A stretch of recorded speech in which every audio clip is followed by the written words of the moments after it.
Golpe blando, que es un concepto que hemos utilizado para intentar de simplificar lo que está pasando en la Argentina.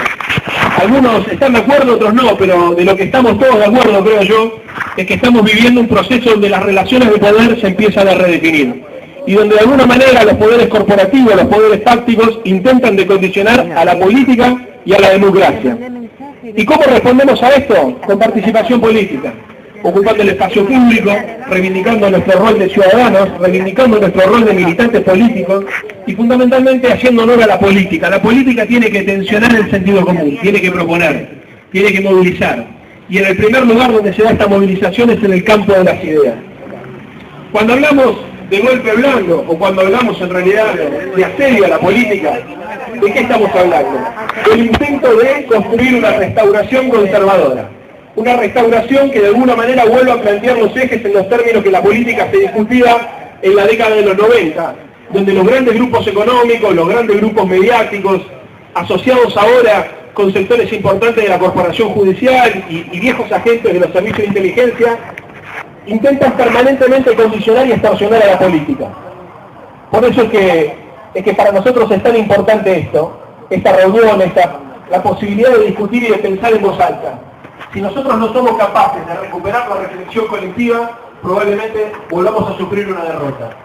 Y para recuperar la mística de la militancia, para recuperar la alegría de la política, necesitamos conceptualizar este momento histórico y por eso es tan importante la reunión esta del día de hoy. Yo, como soy el dueño de casa, milito en este comité y en el radicalismo hace más de 25 años, me voy a limitar a presentar a los oradores. Les voy a agradecer, además quiero aprovechar el tiempo porque en cualquier momento nos viene la lluvia y agradecerle a todos por haber estado acá. La idea es generar un espacio de participación que se pueda mantener en el tiempo. Este local y los locales de nuestra organización están abiertos para todos, así que en nombre de todos los compañeros que integramos esta agrupación les quiero agradecer y los quiero invitar a que formen parte de un proceso colectivo y de largo plazo de reflexión política, que arranca hoy, pero que continúa en las redes sociales y que fundamentalmente continúa en los barrios, militando codo a codo con el que quiera acompañarnos, como militante, como adherente, como ciudadano, como compañero, a dar una discusión política entre los militantes del campo popular, pero fundamentalmente en el marco de la sociedad. Es ahí donde tenemos que hacer sentir nuestra superioridad numérica y nuestra superioridad argumentativa. Entonces, en el terreno de las ideas se da. Así que les quiero agradecer, invitarles a esta lucha política que de alguna manera embandera a todos los que tenemos vocación democrática y tenemos ganas de construir una transformación social que nos supere y que de alguna manera además nos permita, como nos gusta decir a los que militamos en este grupo, contribuir a la construcción de un socialismo democrático. Muchas gracias.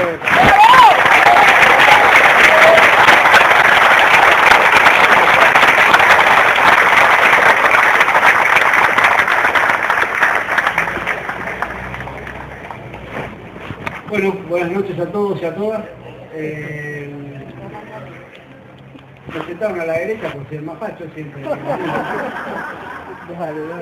Ahora el amigo Arsenio López está tratando de recomponer la situación, pero entendí el mensaje, la indirecta. Quiero decir que, claro, es la primera vez que me pongo comité radical.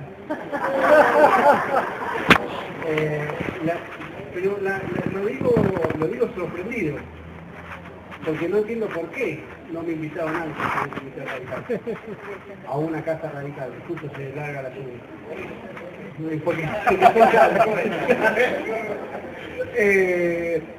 Digo, ¿por qué no me invitaron antes? Eso es lo que no comprendo.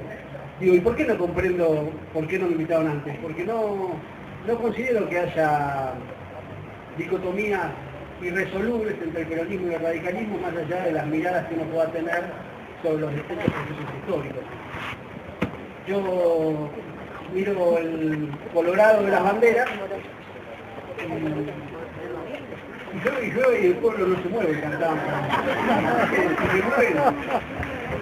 No se fueron los gorilas del 18F, pero los vamos a ver nosotros.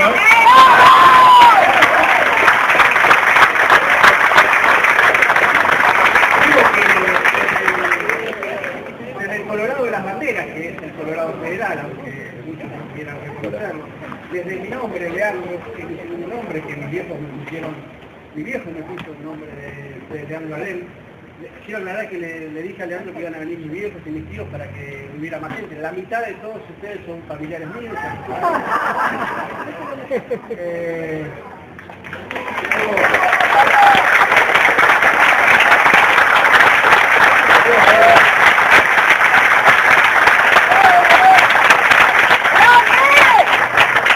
En la jornada que uno ve cuando escribe y se enamora de, bueno, en mi caso que soy orreguista de chiquito, para mí Alem es el principal continuador de la obra de Dorrego. Es un federal popular, es un federal nacional, digo, y además es un federal liberal, nacional y popular. Digo, características que son difíciles encontrar en la historia argentina, ¿no? Alem y Dorrego las tiene. Cuando uno lee las jornadas heroicas del irigoyenismo, uno no entiende por qué nunca antes me habían invitado a un comité. Uno retoma parte de esa tradición. Y además, digo, hay algo que, gracias porque tengo una voz horrible que sin micrófono no se escucha. Hay algo que también tiene que ver con las vivencias personales, ¿no? Yo recuerdo el 83, y digo el 83 por algo que siempre me emocionó particularmente, que fue el 31 de diciembre de 1983. Ese año nuevo, por única vez en mi vida, yo vi al barrio festejando que se habían ido los milicos y vi a la gente festejando el inicio de la democracia y en algún punto también peronistas, radicales, comunistas, intransigentes de aquella época. No bajarlo, yo también soy petizo. Mi viejo que Si querés bajarlo, yo también soy petizo. Constante de Alfonsín todavía lo reivindica de una manera. Mi viejo tiene un problema. Él considera que yo soy un kirchnerista hablando y que el verdadero kirchnerista es Caballero. Así que imagínense lo kirchnerista que es él. Así defendió a Alfonsín toda su vida. Y mi vieja era peronista. Lo sigue siendo. Y hoy lo veré que mi vieja que era el comité. Esas dos cosas, esa introducción que quiero hacer, porque lo que festejamos hoy acá, bajo esta lluvia, en esta noche, es la alegría de compartir la democracia. Más allá de las ideas que tengamos, más allá de la mirada que tengamos sobre la realidad inmediata. Cuando con Leandro hablamos y con Agustín, que también es amigo, y lo hablamos y nos tratamos de compañeros, es que reconocemos una herencia común. Y esa herencia común tiene que ver con el proceso de democratización, de desmonopolización, de distribución de los bienes culturales, económicos y políticos en la Argentina que tanto el radicalismo como el peronismo hicieron. Podemos pelearnos por las formas, podemos pelearnos, por ejemplo, nosotros los periodistas somos muy abiertos y estamos siempre dispuestos a debatir con los que piensan igual que nosotros. Y esta es una demostración más de eso. Pero creo que a pesar de esas situaciones uno puede sentirse parte de una misma historia.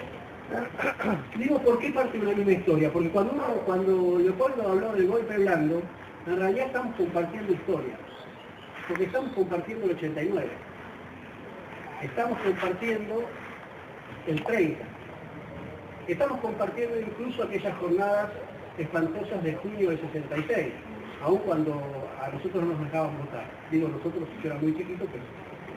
Digo, estamos compartiendo esa historia, estamos compartiendo la historia de los que queremos sostener la democracia en la Argentina en contra de aquellos que quieren quebrar la democracia constantemente en la Argentina. Entonces, la invitación de Leandro a pensar juntos, la invitación de Leopoldo a estar en esta mesa y de reflexionar sobre la idea de golpe blando y sobre la idea de los sectores antidemocráticos, pero en un sentido profundísimo de lo que es ser antidemocrático. Porque uno puede ser democrático en términos formales, en términos institucionales. Los discursos de la República, los discursos de la institucionalidad, son discursos que a veces pecan de conservadores. Son discursos que no dejan ver que la democracia tiene una cualidad que si no la tiene no es democracia. Digo, para nosotros la democracia es quilombo. Y si no hay quilombo no hay democracia. Si no hay fervor, si no hay corte de calle, si no hay gente en la calle, si no hay militancia, si no hay gente que como nosotros haya logrado parar la lluvia, no lo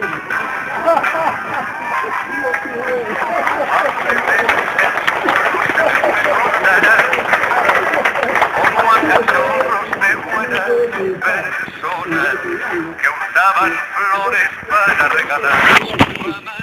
La idea de hoy no me gusta.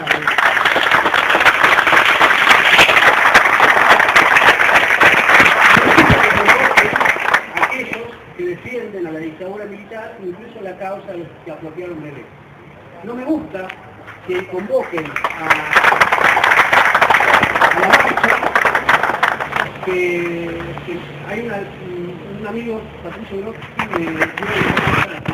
que dijo la marcha no es la libertad. Es interesante este término. El término de libertad es el famoso juramento que se hacen los mafiosos para que nada de lo que se haya hecho salga a la luz, ¿no? Y claro, si vos escarbás y sacás a la luz aquello que la marcha de la humanidad no quiere que se sepa, te vas a encontrar con el fiscal Moldes, con el fiscal Ple, con incluso el fiscal Nisman. La muerte suele perfeccionar a las personas, pero creo que hay que ser realistas. Digo, Nisman durante 10, 15 años no hizo absolutamente nada para acabar.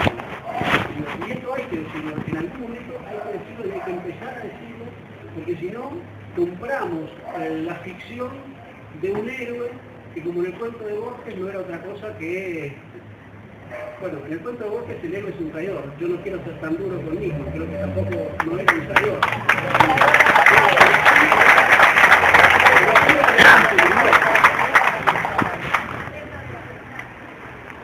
Sí, pero a mí lo que más me llama la atención es esa lógica de los encubridores del lobo feroz yendo de la mano con Caperucita a protestar por las acciones del lobo feroz, ¿no? Digamos, esa contradicción en la cual miles de personas fueron creyendo que estaban pidiendo justicia, ¿no?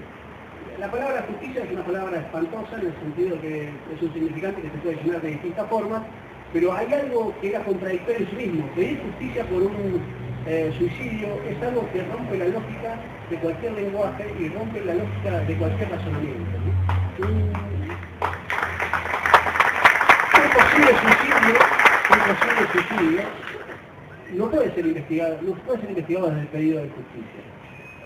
Yo quiero salir de lo chiquito de la marcha para terminar hablando de lo que me parece que es el debate final aquí en esta mesa. Siempre es jodido hablar primero, porque después los demás uno se montan sobre las boludeces que lo dice. Pero como me invitaron a hablar primero, lo hice. Pero quiero plantear algunas cuestiones que tienen que ver con cuál es el partido final que se está jugando en la Argentina y en Latinoamérica y quizás también en el mundo, ¿no? Cuando uno dice, uno siempre piensa, un caso es excepcional, 2 casos es casualidad, 3 casos es tendencia, que dice el periodismo, ¿no? En América Latina un intento de golpe es una excepción, 2 intentos de golpe son una casualidad, 3 intentos de golpe es la embajada norteamericana.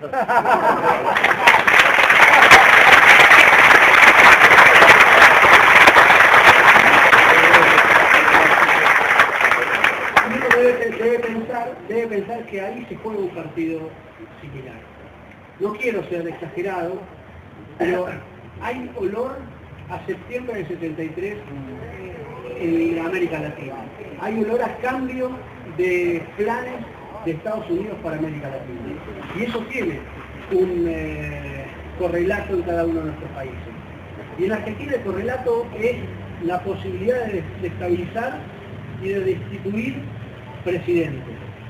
Pero, digo, ¿pueden destituir a la Presidenta de la Nación? Posiblemente no. La mayoría de las cámaras le impide cualquier tipo de juicio político, cualquier tipo de intentona institucional. Posiblemente lo que el intento es que la Presidenta Cristina Fernández de Kirchner llegue lo más desgastado al 10 de diciembre. Pero en realidad la amenaza no es solo contra Cristina, es contra cualquier político que quiera ejercer su rol de político. Y sobre todo cualquier político que quiera llevar como bandera la representación democrática. Con esa representación democrática un político puede hacer cualquier cosa. Y no discutiremos qué va a hacer ese político con la representación democrática. Pero la pelea de fondo en términos políticos es quién dirige el futuro de los argentinos. Si lo dirigen las corporaciones, el poder económico, el poder real, aliado a una clase política empleada de esos poderes, o la clase política representa a la democracia y representa a las mayorías. Y digo, después se discutirá qué hará esa clase política representando a las mayorías. Y después podremos discutir sobre ese tipo de cosas. Pero la pelea de fondo es esa.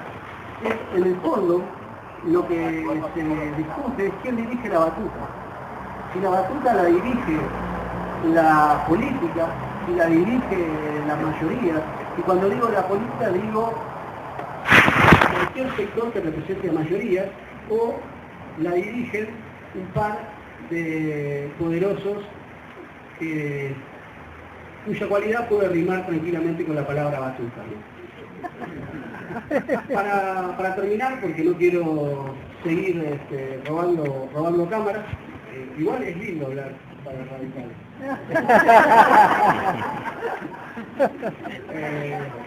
No, acá si no hago chistes me aburro. Para terminar, yo creo que hay un deber de todos, que es ser consciente del momento en que estamos atravesando. Y creo que el principal deber es no echar más leña al fuego, ¿no? Es ser serenos, ser tranquilos, estar tranquilos, saber que la democracia es nuestra mejor defensa, que la democracia se perfecciona con más democracia y que los intentos golpistas se curan con más democracia. Exacto. Digo, esto a los 18 años jamás lo hubiera dicho. Y me cuesta pensar que yo esté diciendo estas cosas. Pero creo que si hay algo que aprendimos en estos 30 años es justamente eso.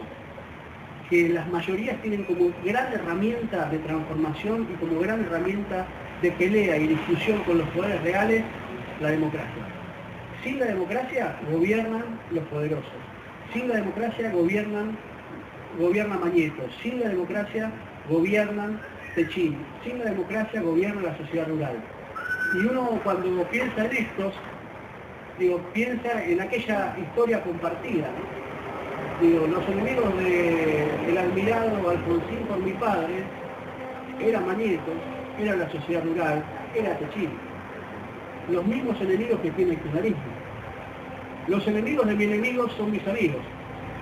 Es por eso que hoy me siento entre amigos, con ustedes, con Leandro, con Leopoldo, con Agustín, y quiero agradecer una vez más la invitación.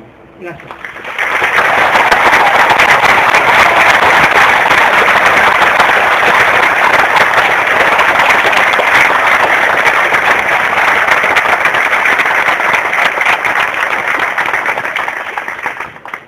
Bueno, buenas noches, se acabó el agua. Seré breve, porque me parece que la introducción de Hernán me libera de bastante interpretación acerca del momento político y de la coyuntura. Les diría, además, que estar en un comité radical, para nosotros en particular, es en términos políticos bastante poderoso. Ninguno de nosotros peronistas...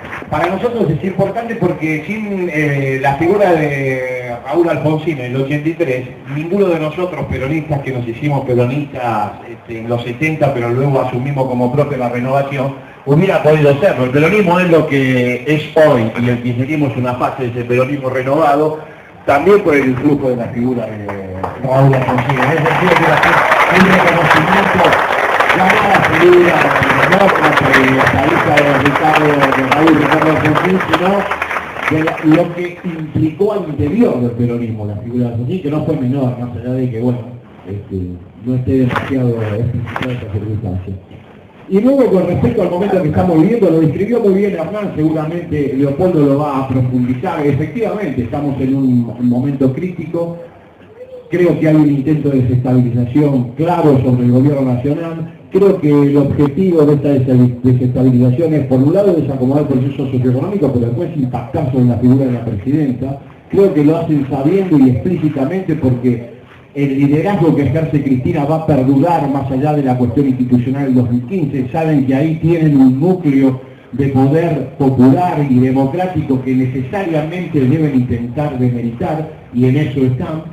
Y por otro lado saben que deben intervenir drásticamente para desgastar al gobierno nacional, porque de ninguna manera está planteado explícitamente o de la manera, yo diría, brutal con que los medios opositores y los analistas que le hacen el coro y los políticos que se suman a esto, el tema del fin de ciclo. Ellos son conscientes de que efectivamente necesitan vapulear la figura de la presidenta y tratar de desarticular el proceso socioeconómico, porque el fin de ciclo no está planteado. Al contrario, lo que observa en el horizonte es la posibilidad de que a partir del 2015 el proceso que inauguró Néstor y continúa Cristina vuelva a tener una chance de proyectarse hacia adelante.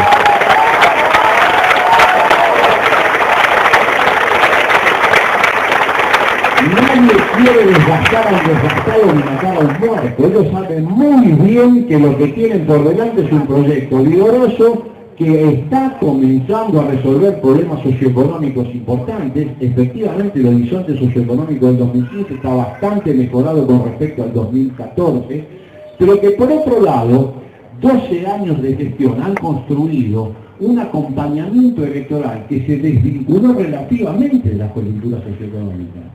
El kirchnerismo ha tenido pruebas electorales, todas triunfantes. Desde el 2013 en adelante no hay una sola elección donde la mayoría o minoría nacional no haya sido siempre kirchnerista. Lo fue en el 2005, en la elección de medio mandato, con Cristina como candidata a la provincia de Buenos Aires, fue en el 2007, en el 2009, a pesar de que todo el foco periodístico fue la derrota en términos relativos de Néstor en provincia, a nivel nacional fue primer minoría, obviamente en el 2011 también lo fue, 2013 fue primer minoría, y lo que surge de ese análisis es que en coyuntura socioeconómica muy estricta, 2009 3 puntos de caída del PBI, destrucción de empleo, 2013 una coyuntura muy estricta en términos de consumo. Bueno, el kirchnerismo tuvo un acompañamiento electoral de 1 de cada 3 electores. 33% de los votos acompañaron la experiencia kirchnerista en términos relativamente desvinculados a la coyuntura socioeconómica. Eso, en un país donde con el 40% y más de 10%, de 10 puntos a la segunda minoría se gana en primera vuelta, es un capital político electoral muy importante como para no preocupar y no observar que efectivamente el horizonte de octubre de ninguna manera está resuelto y no hay ninguna garantía de que un proyecto conservador se restaure. Hay un intento de restauración conservadora, pero ese intento está muy lejos todavía de poder plasmarse en realidad. Tiene que transitar un largo camino, después hablamos rápidamente que es lo que se ve, que es lo que está construyendo, pero la verdad es que si la circunstancia socioeconómica mejora, en términos relativos, yo creo que eso está pasando. Fíjense que hay buenas novedades en términos de empleo, no hay destrucción de empleo, hay una leve baja en el desempleo, los niveles de consumo se sostienen, buena parte del efecto de la operación Nisman nos impidió discutir acerca de qué está pasando con el consumo en este primer trimestre del año, pero la verdad es que en el primer trimestre del año está bastante mejorado con respecto al año pasado, está en línea con los mejores niveles de consumo que tuvimos en los primeros trimestres desde el 2007 en adelante, con lo cual la inflación está descendiendo, todos los indicadores, incluso los opositores, indican que estamos en una perspectiva de inflación por debajo del 25% anual. El poder adquisitivo del salario obviamente se va a mantener, incluso el año pasado estuvo empalmado con el nivel de inflación, hay 29.7 de ajuste en convenciones colectivas, la inflación cerró en torno al 30%, dicho por cualquier analista más o menos, no por las cifras exclusivamente oficiales.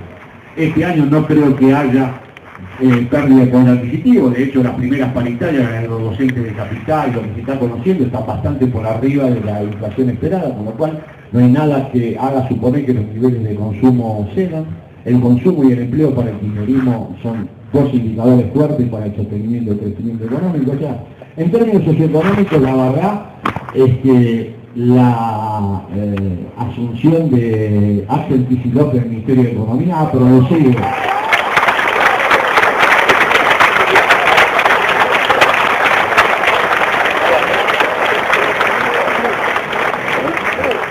ha producido en términos resultados contundentes y en términos conceptuales ha provocado de las más grandes derrotas conceptuales que tuvieron los economistas neoliberales desde que nosotros tenemos memoria.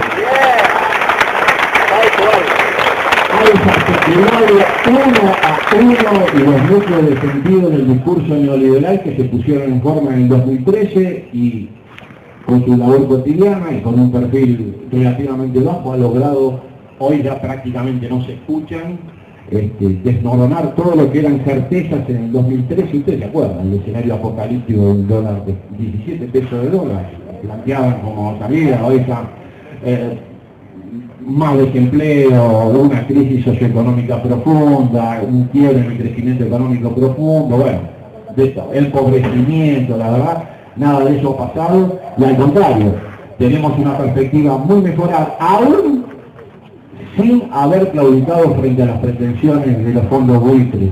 Buena parte de los economistas ortodoxos y lamentablemente una parte de los economistas que acompañan a algunos candidatos del oficialismo, estoy particularmente refiriéndome a Mario Blecher y Miguel Bain, que auguraban para este año transitarlo con 2 cantinflas, se volvieron a equivocar. Cuando le plantearon al público diciendo lo único que hay que hacer con la deuda de los buitres es pagar como ellos suponen, le hicieron decir a Scioli que efectivamente la alternativa era solo pagar. Se equivocaron, se equivocó Scioli también. No solo no se pagó, sino que cuando la presidenta dijo vamos por este camino y a partir de ahí no quedó duda, bueno, acá están los resultados. La legislación internacional comienza a darnos la razón, Argentina no destruyó reservas, efectivamente las pretensiones de Griesa eran desmedidas y se logró un escenario internacional muy favorable sin ceder a las pretensiones de los nuestros de afuera y también de los de adentro. Y de los bien adentro, porque nosotros tenemos problemas adentro, porque en todo el proceso de transformación, en todo el movimiento transformador, lo cual yo lo sabe porque sucedió en el radicalismo y nosotros lo sabemos porque sucedió en el kirchnerismo, hay problemas que también están instalados adentro. Desconocerlos no es correcto, no es el mejor camino y tampoco me parece que le ofrece ninguna solución inmediata. Entonces le digo, para terminar y no extenderme demasiado, tenemos una perspectiva electoral que en muchos casos de volver a continuar el proyecto. La situación de opinión pública hoy está completamente tensionada, hay una notable polarización, no en la dirigencia, en la opinión pública. Acá efectivamente están los que sostienen el gobierno nacional y los que se oponen de manera drástica. El episodio mismo, la operación misma, no produjo ningún cambio en el sistema de preferencia. Nadie que acompaña a Cristina en el proyecto nacional dejó de acompañarlo por el episodio mismo. Y los que están adversando ahora tienen un elemento más para aumentar efectivamente su nivel de aversión, su nivel de odio. Bueno, ustedes lo ven naturalmente, cotidianamente. Pero nada en términos electorales cambió. Mi perspectiva es que con un candidato respaldado por la presidenta, que es la que efectivamente es dueña de los votos en este espacio, cualquiera sea satisfecho el indicador de conocimiento y que sea leal y que efectivamente representa todo lo hecho con el que tenemos en esta década, las posibilidades de triunfo en 2015 son ciertas y son severas. Lo que se acabó es aquellos candidatos que estaban construidos a la usanza de los 90, que suponían que ellos eran dueños de los votos, que acá se resuelven todo con eslóganes publicitarios, con color y creyendo que ellos están por arriba de lo que representa el proyecto nacional desplegándose. Nada de eso es cierto. Lo que mide es el proyecto, la dueña de los votos, Cristina Kirchner, y veremos cómo surge un candidato que se haga cargo de esta realidad. La opinión pública demanda que efectivamente el candidato kirchnerista se haga cargo del conflicto, se haga cargo de lo que implicó en transformaciones el despliegue del proyecto nacional y a partir de ello nos proponga un futuro hacia adelante. De ninguna manera me parece que está buscando la ciudadanía y sobre todo los que acompañan al proyecto nacional, candidatos que busquen atajos, que quieran buscar alternativas a lo que fue un desarrollo muy exitoso, incluso en términos electorales. Yo pregunto a aquellos candidatos que suponen que tienen que buscar alguna variación con respecto a lo hecho por el kirchnerismo en estas más de 12 años. ¿Cómo sería un dispositivo electoral que ganara sucesivamente todas las elecciones desde el 2003 en adelante? Donde había 2 kirchneristas en el 2003. En el 2011, la última elección ejecutiva de Cristina, hubo 5. ¿De dónde surge la intención de que hay que diferenciarse del kirchnerismo para lograr captar votos? De que hay que poner una marca diferente a lo que expresa Cristina para lograr captar votos. ¿De dónde surge la idea de que hay que tomar decisiones políticas socioeconómicas distintas a lo que planteó Néstor, la que continúa Cristina para poder captar votos? Surge de la intervención de las corporaciones, del proyecto opositor al interior del kirchnerismo. Y en eso también creo que tenemos que ser honestos y plantearlo. Tenemos una perspectiva realmente muy exitosa, creo que la posibilidad del triunfo está abierta, tenemos opositores que van a tratar de, obviamente con todas las armas, algunas genuinas, otras menos, oponérsenos, y tenemos también una realidad interna que debemos vigilar. Hay circunstancias al interior del kirchnerismo que deben ser repensadas y repensadas en esta dirección. Nosotros somos los que desplegó Néstor y Cristina, y sobre eso debemos construir el futuro, no sobre ninguna alternativa heterodoxa o novedosa, porque sabemos que muchas veces abajo de estos discursos supuestamente novedosos se esconden otro tipo de proyectos. Les agradezco mucho y suerte. Y lo felicito por el acto de la convivencia. Gracias.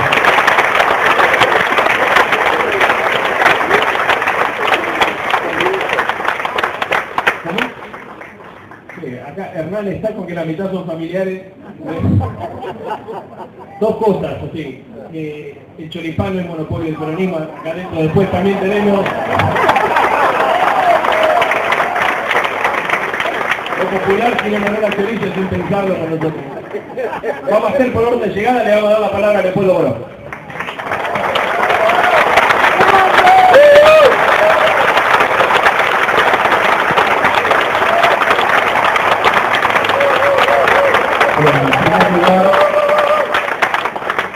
En primer lugar, debo pedir disculpas porque llegué un poco tarde. En realidad, me quedé allí entre la gente escuchando porque lo veía tan embalado a Hernán que en cualquier momento pensé que iba a confesar que era radical. Y tampoco quiero dejar pasar la oportunidad de saludar al padre de Hernán, que es el correligionario. A ver, yo creo que mucha gente si pasara hoy por la esquina se sorprendería. Porque vería que estamos aquí, como ya se ha dicho, congregados en la puerta de un comité radical, militantes del radicalismo, obviamente, y militantes del comunismo. Pero esa sorpresa me parece que sería exagerada, sobre todo si somos capaces de sacar un balance, un resultado de los 31 años de democracia. La democracia trajo muchas cosas, ampliación de derechos civiles, sociales, pero fundamentalmente trajo experiencia.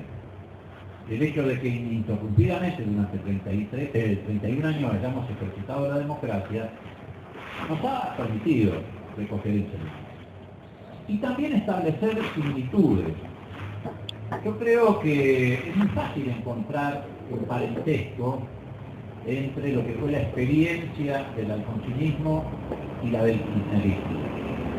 Pero no solamente un parentesco desde el punto de vista de los derechos que se ampliaron, de las acciones que se encararon, por supuesto, en distintos momentos históricos y con distinto alcance. Es fácil emparentar, por ejemplo, la ley de divorcio y la de patria potestad compartida de Alfonsín con la del matrimonio igualitario y la identidad de género del gobierno de Kirchner. Resulta aún más fácil emparentar la política exterior de ambos gobiernos, reitero, desarrollada en escenarios y momentos históricos diferentes, pero creo que tanto el gobierno de Alfonsín como el de Kirchner apuntaron a garantizar la autonomía de la Argentina de los poderes imperiales.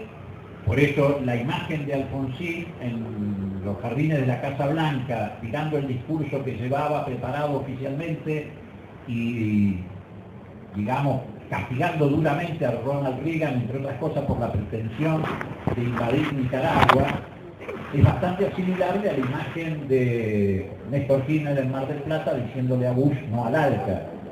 Me parece que son símbolos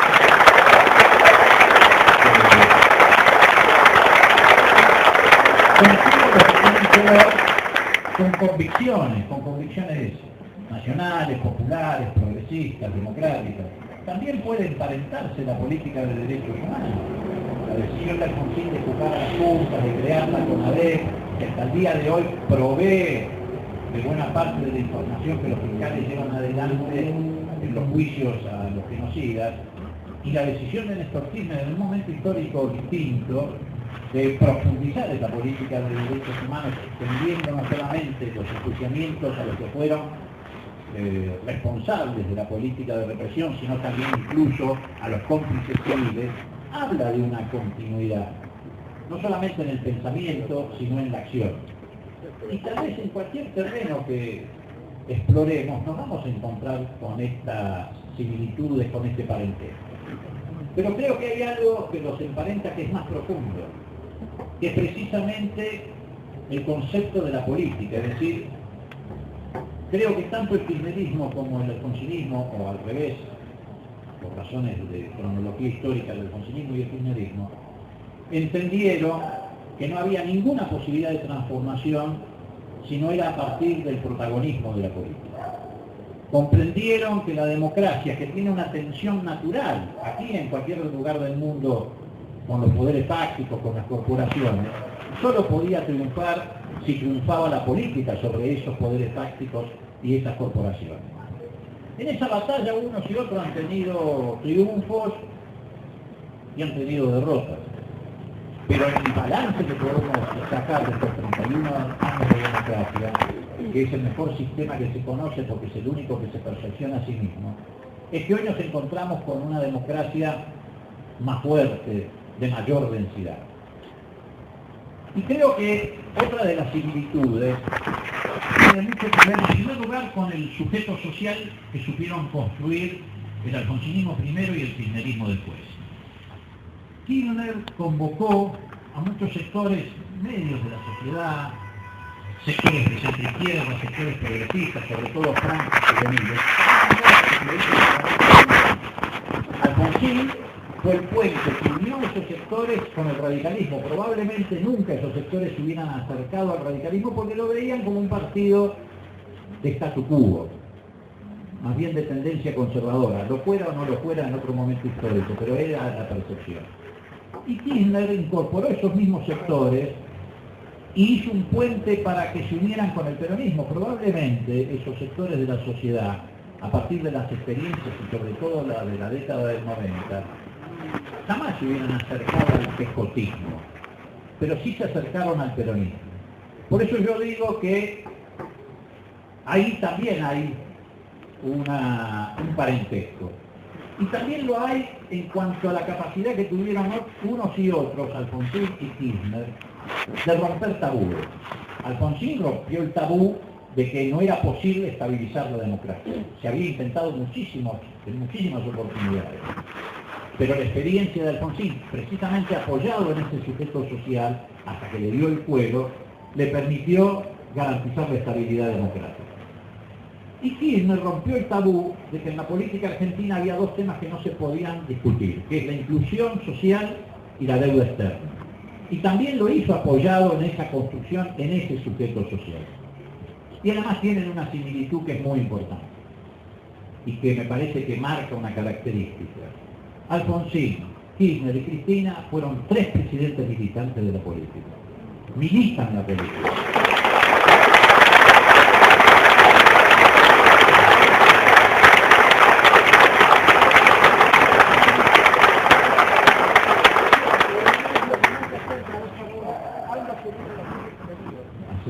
Bueno, pero además de tener los mismos enemigos, que permite una definición, lo más importante no es solamente definir a partir de que tenían los mismos enemigos.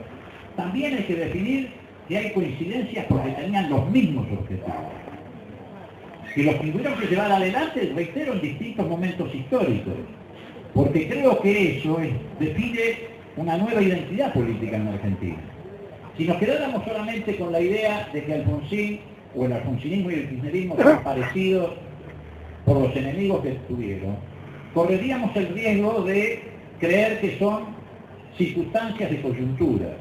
En cambio, si encontramos las coincidencias que tuvieron, el hecho de que transitaron convicciones de la misma naturaleza, nos vamos a adaptar a lo que yo entiendo es la nueva realidad del sistema político argentino. Yo creo que el sistema político argentino se ha reconfigurado.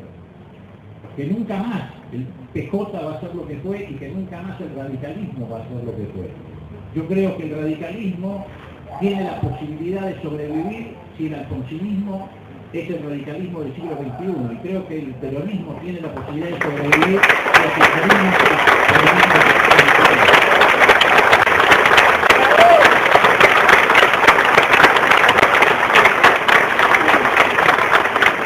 Pero en realidad, aunque los tres que hemos hablado, los cuatro que hemos hablado hasta aquí, medio lo hemos ido dejando de lado, el motivo de la convocatoria de discutir la tesis del golpe blanco. Pero no está mal hacer este tipo de reflexiones porque, insisto, no hay que desaprovechar esta oportunidad que significa que hoy estemos congregados, los que estamos congregados proviniendo de culturas políticas de distintos signos, pero en esencia unidas por esta idea de defender la causa nacional, popular, democrática y progresista. Seguramente hoy estamos, en relación al tema que nos convoca, muy influidos, gratamente influidos, por la decisión del juez Rafecas.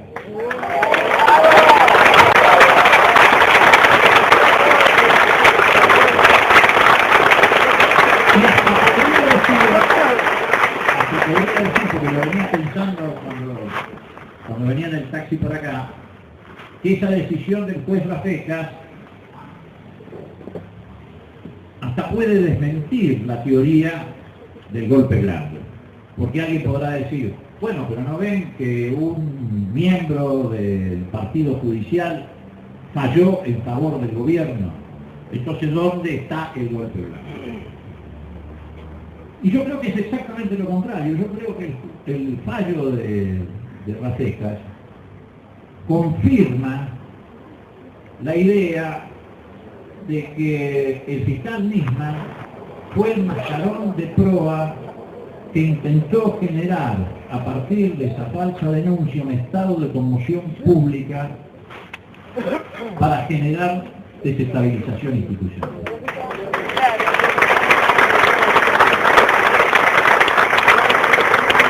Me parece que este fallo,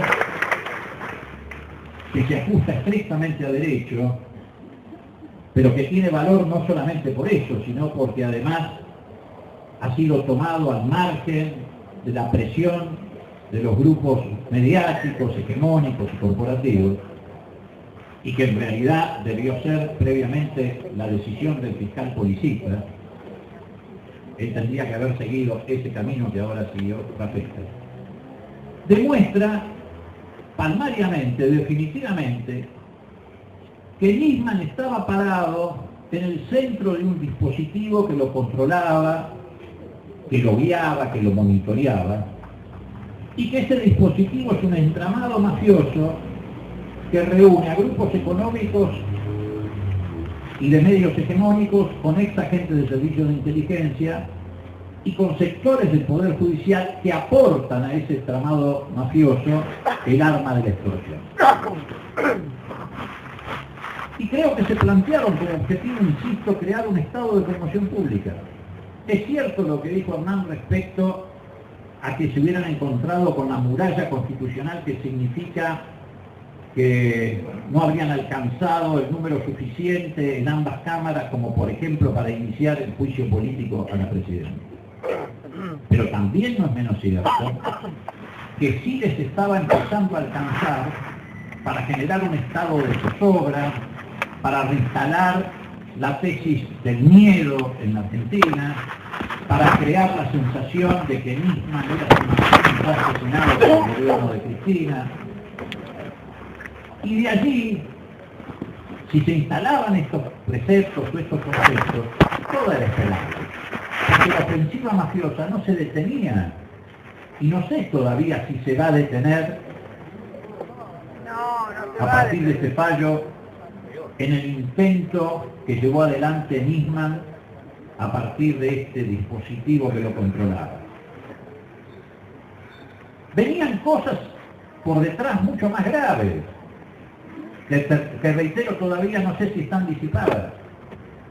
Porque ellos habían decidido transformar Comodoro Pi en el Campo de Mayo del pasado.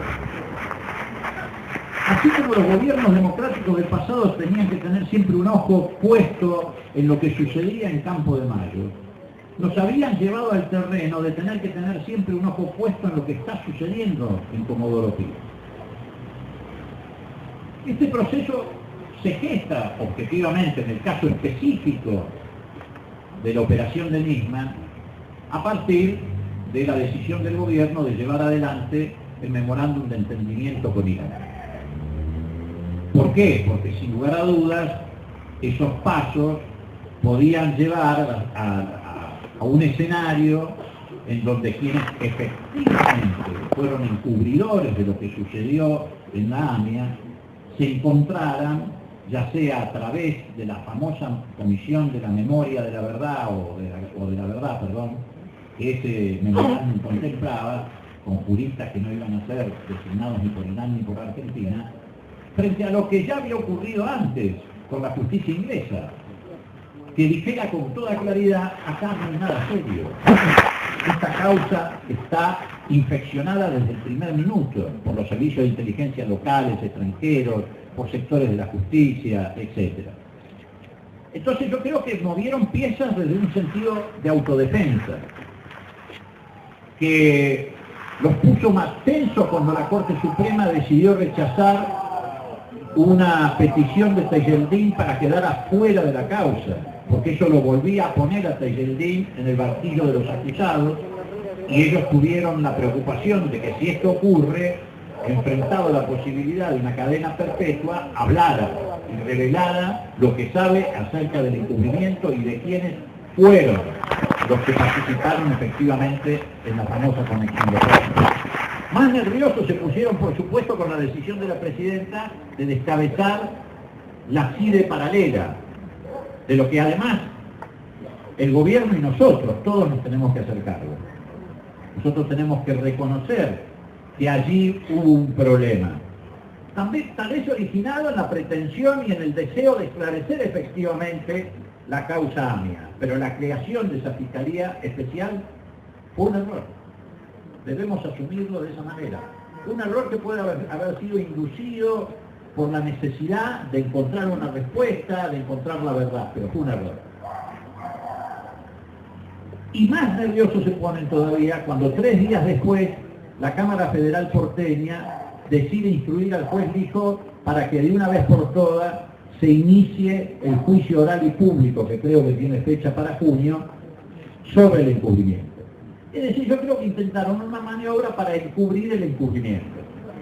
Pero efectivamente se montaron a esa maniobra aquellos grupos corporativos y medios hegemónicos que se habían quedado con la sensación del fracaso en diciembre, con el diciembre que no fue. Ellos siempre están a la pesca de algún factor que pueda generar inestabilidad. El diciembre que no fue, ya lo describió Artemio, fue el diciembre donde el dólar no alcanzó los 20 pesos, el diciembre donde no hubo saqueos, el diciembre donde no se disparó la inflación, y estalló esta perlita. Y salieron a sostener este desatino de la denuncia y a sostener la operación, que ahora ha caído fulminada por el fallo de Rafecas. Porque en realidad no hay que entrar en la trampa de discutir esta cuestión desde el ángulo policial. Hay que discutirla desde la política. Y yo creo que también hubo un error en los primeros días en la respuesta. Me parece que de entrada había que discutirlo desde la política, y de entrada había que denunciarlo como lo que fue, una maniobra destinada a generar conmoción pública para provocar daño institucional.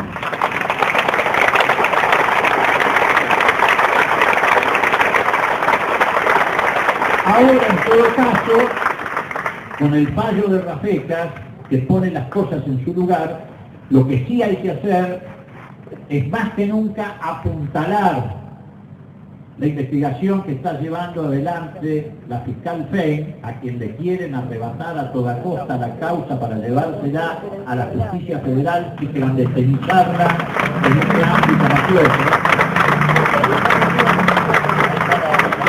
¿Por qué? Porque el fallo de Rafecas demuestra que efectivamente Nisman fue víctima de sus propias circunstancias. Cuando uno se sube a ese colectivo no se puede bajar. Entonces ahora sí hay que ver, ya se sabe por qué murió Nisman. Nisman murió porque se prestó a ser el mascarón de proa de esta operación. Todavía no se sabe cómo murió, pero resolviendo lo primero, lo político, nos vamos a acercar mucho más rápidamente a lo segundo. Y ahora habrá que investigar quiénes fueron los que indujeron la muerte de Nisman. ¿Quiénes intentaron a toda costa sostener lo insostenible? ¿Quiénes llevaron esto al punto donde tenía que enfrentar una reunión en el Congreso Nacional donde no iba a poder sostener en un debate ni 15 minutos la seriedad de la denuncia, pero además no iba a poder responder un montón, donde iba a tener que responder un montón de preguntas incómodas, como por ejemplo, ¿cuál había sido el destino de los 30 millones de dólares que durante 10 años, a razón de 3,5 millones de dólares anuales, recibía esta fiscalía con destino a investigar la muerte de 85 argentinos y que terminó siendo utilizado para la operación de desestabilización del gobierno constitucional? Y entonces,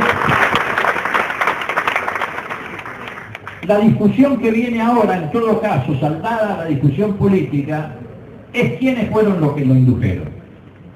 Y habrá que averiguar y apuntalar a través de la investigación de la fiscal Fein, una mujer honesta de 38 años en el servicio de justicia que no forma parte de ese entramado mafioso de Comodoro Pi, qué pasó en las últimas horas de Nisman. ¿Quiénes lo presionaron para llevarlo a la muerte?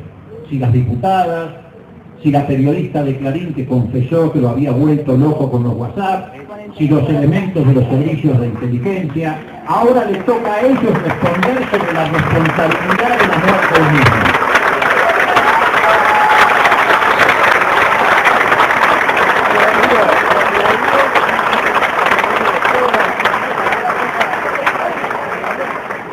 La verdad es que probablemente, y con esto termino,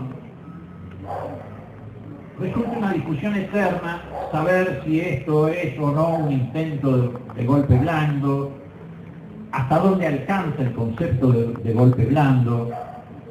Lo que sí tengo muy en claro es que hace ya muchos años atrás, a medida que la democracia, reitero, fue tomando volumen, densidad y fortaleza, los poderes fácticos han decidido transitar otro tipo de camino que los que se transitaban en el pasado.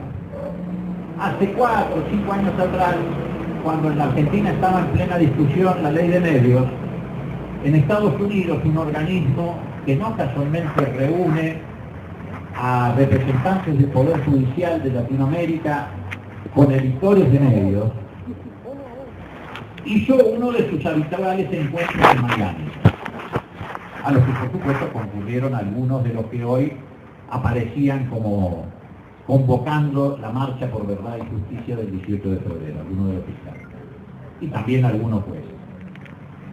Y en esa reunión la secretaria de Justicia de los Estados Unidos, con la impunidad y la ingenuidad que a veces los caracteriza, porque no solamente actúan como amos del mundo, sino que hablan como amos del mundo, y lo hacen sin tapujos, le dijo a los jueces y a los miembros del Poder Judicial que estaban allí y a los editores de medios, que Estados Unidos creía que la única manera que había en América Latina de frenar los gobiernos populistas era a través de la justicia y de los medios de comunicación. Y yo creo que esto revela con toda claridad, por un lado, algo que nos debe llenar de felicidad, que es la renuncia de estos poderes fácticos a utilizar la fuerza militar para cambiar el curso de la historia, por lo menos en el caso de Latinoamérica. Pero por el otro lado también revela, y creo que los hechos que se fueron produciendo en América Latina, que no han abandonado para nada la idea de desgastar, condicionar y eventualmente hacer fracasar los procesos democráticos a través de estas nuevas herramientas.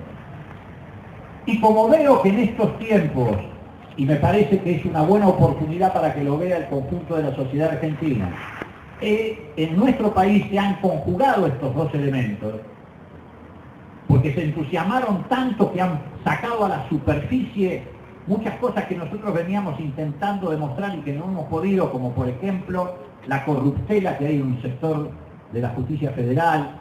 Hoy la gente, incluso hasta en los diarios opositores más acérrimos, lee como si fuera algo natural que los pasillos de Comodoro Pi estaban más transitados por espías y periodistas que se llevaban por debajo de la mesa de grabaciones que por abogados. Me parece que nos permite a nosotros demostrar que efectivamente ese anuncio de la Secretaria de Justicia de los Estados Unidos hace 4 años atrás se está llevando adelante en Argentina. Se ha conjugado lo que ella planteó en aquel momento, que para frenar los procesos de los gobiernos populares había que hacer accionar a la justicia y a los medios de comunicación. Son los que pretenden, no sé si derrocar una presidenta, pero seguro son los que quieren una república sin pueblo. Son los que ansían una renovación, una restauración conservadora, como la que intentaron en Brasil, la que intentaron en Uruguay. La intentan por medios legítimos, como son los procesos electorales. Eso está bien. En todo caso, es un desafío para los movimientos populares enfrentar esa situación. Pero también lo intentan por otras vías. Por eso nosotros hemos promovido hoy esta reunión, este acto. Por eso nosotros vamos a estar desde nuestra cultura política el domingo en Plaza Congreso.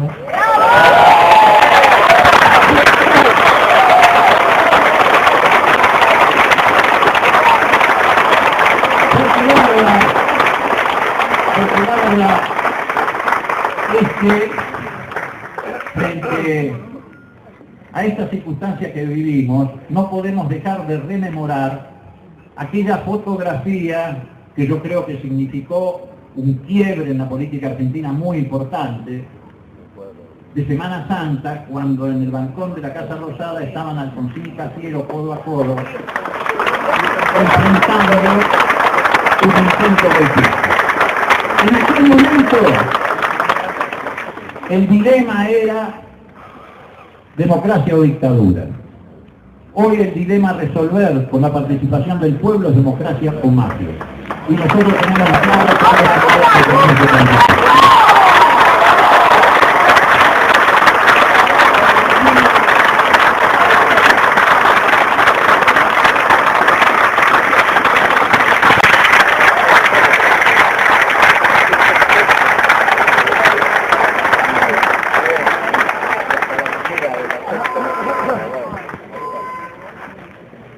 Bueno, primero y principal, buenas tardes, buenas noches a todos y todas.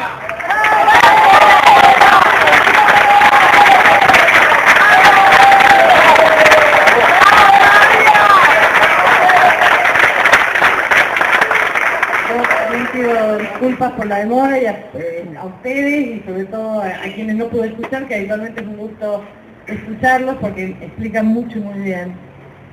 Voy a darme un gusto que tengo desde que tenía 18 años. Creo que si hay momento para decir un médico a la derecha de vuelta, es este. Siempre quise decirlo. Pero ahora es a la derecha. Yo creo que en realidad les hace falta. Porque claramente están enfermos de odio.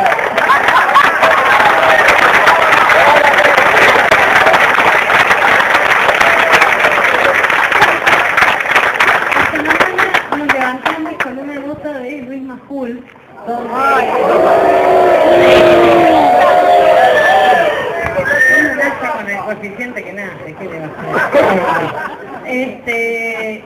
Y ella Y en esta nota había una suerte de velada amenaza a un juez que tenía que decidir, pero además hablaba de fuentes cercanas.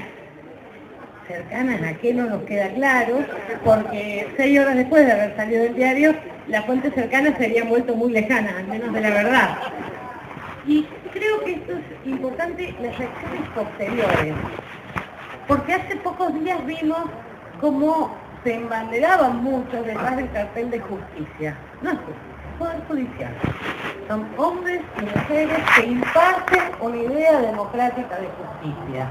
Esa idea democrática de justicia no puede estar desprovista de una percepción de la persona que imparte justicia. Así como yo creo que no existe el periodismo independiente, creo que los miembros del Poder Judicial tampoco son independientes, también votan, también se enamoran, también odian. Lo que no es justo para todos los ciudadanos es que nos quieran hacer creer que sus manifestaciones están desprovistas de ese contenido. Cuando quien les habla una militante política de un partido político, que además tiene una firme convicción de que en este caso, en el caso de la denuncia de Nisman, había un intento desestabilizador que cumple de rigor un manual, y en un rato voy a volver a algo que decía Leopoldo. Pero esto me parece importante decirles, el Poder Judicial es un poder del Estado, y como tal es esencialmente político, y tiene que asumirse político. Político no significa no ejercer bien su función. Un legislador, sea un funcionario político, no significa que pueda ser un mal legislador. Por eso la crítica a quienes renuncian a la política, no van a las sesiones y creen que militar son los 10 minutos de aire que le mendigan a un canal de televisión.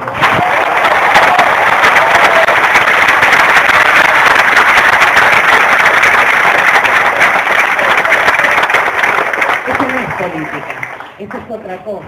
Eso es una imagen, una ficción de la política. Y cuando esa imagen y esa ficción de la política se desquiebra, vemos los discursos de odio. Hoy escuchaba, antes de venir acá, a Nelson Castro diciendo, por ejemplo, hay que analizar el discurso. El bipolar. El juez Rafecas debería haber hecho lugar a la denuncia en homenaje a Nisman. O sea, esa es la idea de justicia. O sea, la justicia, y yo pensaba claro, entonces los mismos señores que durante la dictadura no hacían lugar a los habeas corpus, no hacían homenaje a qué, a un gobierno militar, a la violación de la Constitución. No, señor. Todos los funcionarios tenemos responsabilidades políticas. Eso no quiere decir que la política nos dé permiso para no cumplir con nuestras obligaciones. Y en ese sentido, a mí me parece que lo primero que hay que pensar es que hay que respaldar fuertemente a los sectores sanos del Poder Judicial. Es verdad, tenemos jueces encubridores, tenemos jueces y fiscales cooptados por servicios de inteligencia. Y les voy a decir algo más. Me preocupa que sean servicios de inteligencia extranjeros, porque todo el mundo está muy preocupado por excluso. Ahora, la visita de la CIA, el Mossad, etcétera, etcétera, no le preocupa a nadie. Los tipos que imparten justicia reciben órdenes de servicio de inteligencia de países extranjeros. Señores, minutos, ¿y la solidaridad dónde está?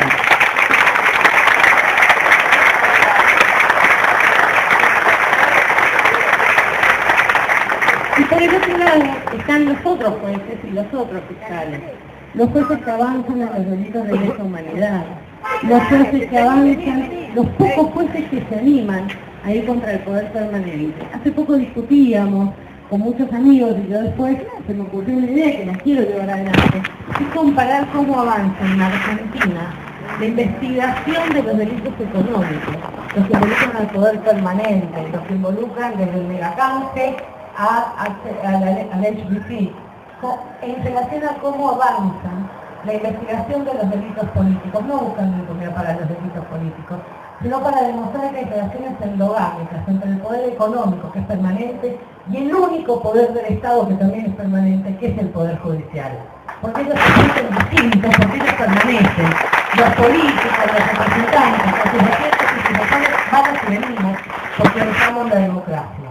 El dinero y el Poder Judicial a veces parece haberse olvidado de la democracia, porque no están sujetos a controles democráticos. Porque con todas las sorpresas que puede haber tenido el proyecto de reforma judicial, el intento de democratizar al único poder del Estado, en el cual sigue funcionando como si fuera el contrapeso de un monarca vitalicio. César, los jueces son vitalicios con una tradición. Fue el primer poder que no lo elegía un rey que duraba todo el tiempo en su cargo, hasta que moría. Hoy tenemos presidentes, senadores, funcionarios temporarios y un poder judicial que sigue inamovible sin ningún tipo de control. Yo les invito a algo, traten de averiguar el patrimonio de cualquier miembro del Poder Judicial. Es imposible, pero también hay que señalar que el Poder Judicial no son solo los tipos malos, hay gente, mucha gente digna. Yo realmente creo que hoy hemos visto, y perdónenme la guarangada que voy a decir, pero no tengo otra manera de decirle, hoy vimos pelota. Hubo un juez que dijo que no...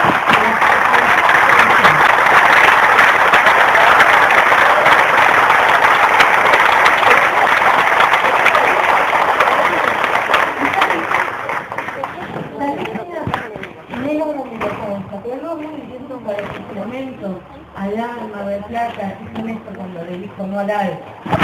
No es muy distinto a sostener los regímenes populares de la región, porque esto que le está pasando a la Argentina, no solamente le está pasando a la Argentina, no es gratuito lo que vemos en Venezuela, más allá de los errores que pueda cometer el gobierno venezolano.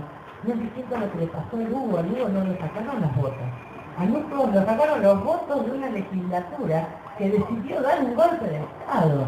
No es distinto lo que le está pasando a Dilma, a Bachelet, es a la gestión a la que le está pasando.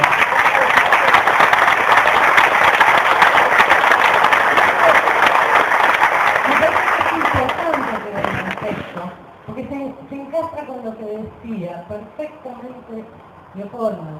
La gestión entera está dando una larga historia para reivindicar como propia su historia. Y en eso busca recuperar la voz, digo, todos los países que les he mencionado, como le pasó dan la lucha por recuperar una legislación de medios, que le den la oportunidad a los movimientos populares de la voz del pueblo de hablar. Porque tenemos una libertad de expresión para privilegiados. Los privilegiados hablan en los diarios, como envían en la televisión. Los no privilegiados, la gente normal, son los vecinos con la luz cortada, que yo me encontré cuando venía para acá. Esos que tienen que cortar calles, porque de eso no se acuerda nadie. Díganme una cosa, ¿cuántos de ustedes, esta es una zona que sufrió terriblemente los cortes de luz, cuántos de ustedes le conocen la cara, vieron en un medio la cara del gerente de Noro o del Sur? Bueno, el juez permanente tiene la impunidad del anonimato que le garantiza la comunicación, e impunidad que le garantiza la justicia, porque cada vez que el Estado tiene que hacer el poder del Estado, es la justicia la que le para a través de medidas cautelares que se consiguen en 3 minutos.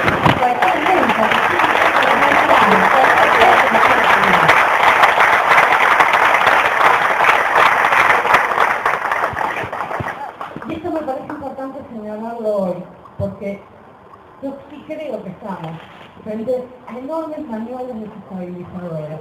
Es más, en nombre de la democracia, aunque sus antecedentes parecen ser tanto lujosos, es un viejo de un pensador llamado James Ford que describió lo que es un golpe de mando.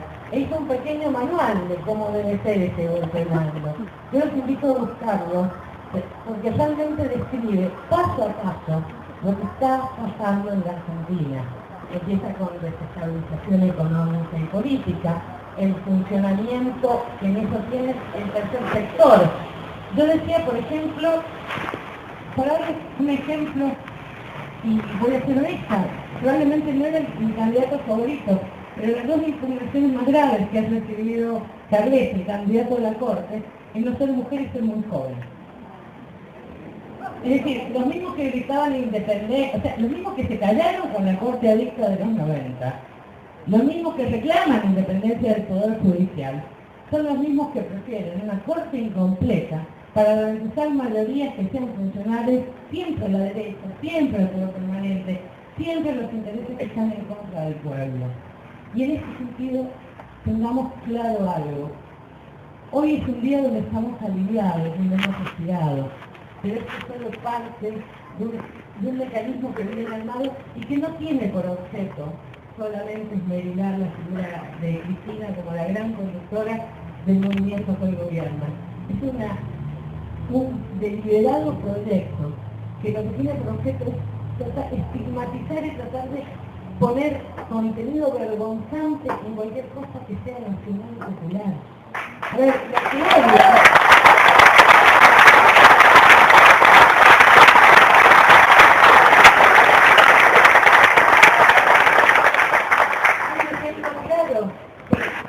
Para mí la reforma del Código Civil.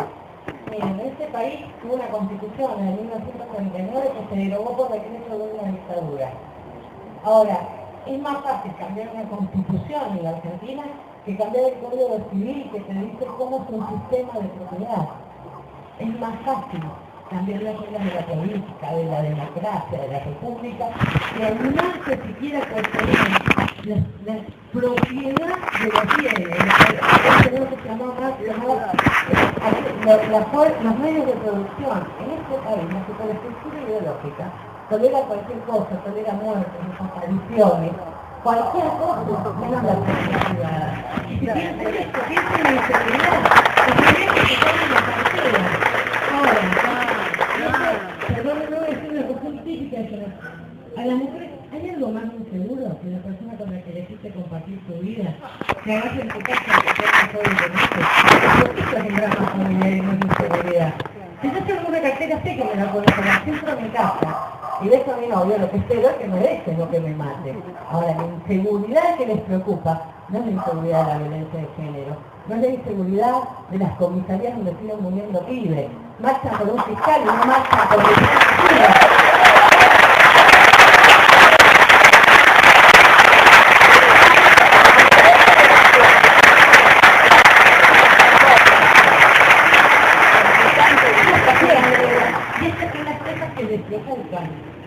este movimiento político, en todas sus vertientes, con los quienes los apoyan, incluso con sus asesores, tiene todavía descendientes. ¿Qué vamos a hacer con las policías provinciales, en las que todavía tampoco llegó la democracia?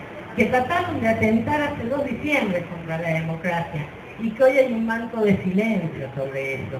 Cada vez que alguien tiene armas para defender a la patria, las usa para defender a la patria o va preso. Eso lo aprendimos también de la mano de Raúl Alfonsín. Las armas son para defender a la patria y jamás deben ser vendidas contra la ciudadanía. También es importante que sepamos que la política también es para defender a la patria. La política no puede ser una manera de la cual vivan eternamente los parásitos que creen que hacer política es negocio. Los que estaban acostumbrados a hacer negocios, por ejemplo, con el poder financiero. ¿Por qué creen que les preocupa que la Argentina no tenga financiamiento exterior? ¿Creen que les importan las empresas? No, porque cuando lo consiguen en China se espantan. Los que están acostumbrados es a cobrar millonarias comisiones a través del endeudamiento sistemático y del empobrecimiento de la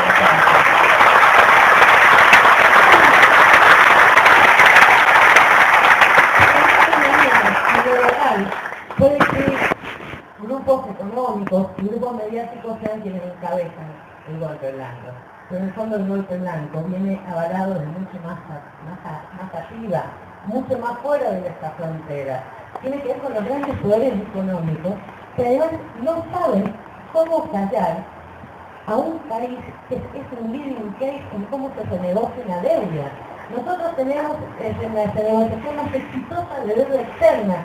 Somos el ejemplo que están siguiendo el resto de las naciones. Exactamente, ciudadanos, cuando medimos financiamiento, pasa que vamos a aceptar puros, rusos, yuanes, chinos, no nos van a condicionar la economía, no nos van a condicionar el futuro, y sobre todo no nos van a condicionar la historia, porque no tenemos dólares, mientras ellos siguen pendientes de cuántos dólares hay en la reserva del Banco Central. ¿Saben qué? Aunque ustedes no lo crean, lo que está haciendo la Argentina está cuestionando el principio del capitalismo más salvaje, que fue el pacto de Bretton Woods, cuando se pasó del patrón oro al patrón dólar, y un país se volvió el banco del mundo, y por lo tanto el único destinado a decidir qué era bueno, qué era malo, y qué países podían evolucionar y qué países se tenían que cagar de hambre. Eso es lo que no toleran.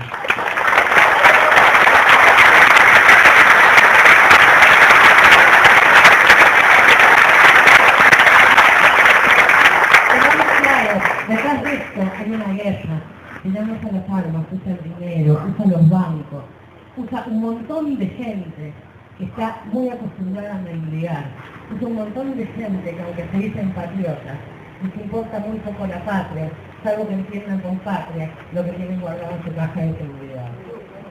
Eso es.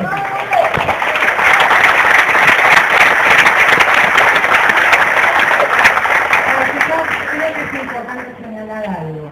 La denuncia apuntada a Cristina, porque Cristina es una embajadora de esta novela alternativa del país, que no se hacen tontos frente a los errores. ¿Hay errores? Sí. ¿Hay cosas por corregir? Sí. Precisamente porque hay cosas por corregir, porque hay proyectos, porque hay historia, hay que garantizar que el futuro siga siendo un lugar donde seamos nosotros, el movimiento nacional, popular, progresista, el que la pueda escribir, que seamos nosotros los que somos los árbitros de cómo se distribuyen los medios y la fuerza de producción, que seamos nosotros los que garantizamos que todavía haya paritaria, que seamos nosotros los que garantizamos que haya asignación universal, no como limosna, sino como derecho. Nosotros somos los que garantizamos que haya jubilaciones para quienes durante años trabajaron en ley y no pudieron jubilarse. Pero por sobre todas las cosas, somos nosotros, los militantes políticos de los estados democráticos, los que tenemos la obligación indelegable, ética, de garantizar que la democracia sea una democracia real. Democracia donde todos saben, donde todos opinen y donde todos escriban su historia. No la democracia formal, que decirse pública y de la televisión. Ellos se espantaban cuando quien era el jefe de gabinete fue un diario. Es más, alguien que yo creo que ha sido un honor para el sindicalismo perderlo, como Silvana Giudice, dijo que esto ni Videla se animó a hacer. Y yo le comenté a Silvana Giudice que lo que había hecho el cómic con la tapa de Clarín, lo había hecho Videla con 129 periodistas. Nadie se acuerda de esos periodistas cuando aparece una tapa de radio. Hay un montón de personas chilenas que no nos gobiernan la política al diario, no nos gobiernan la política la economía, no nos gobiernan la política las corporaciones y no nos gobiernan la política las mafias. Acá estamos un montón de personas que somos la política. Y esto es lo que se ha ganado de 1983 a esta época, pese a lo que pasó en los 90. La política ha vuelto al pueblo y el pueblo no va a dejar que se la roben tan fácilmente.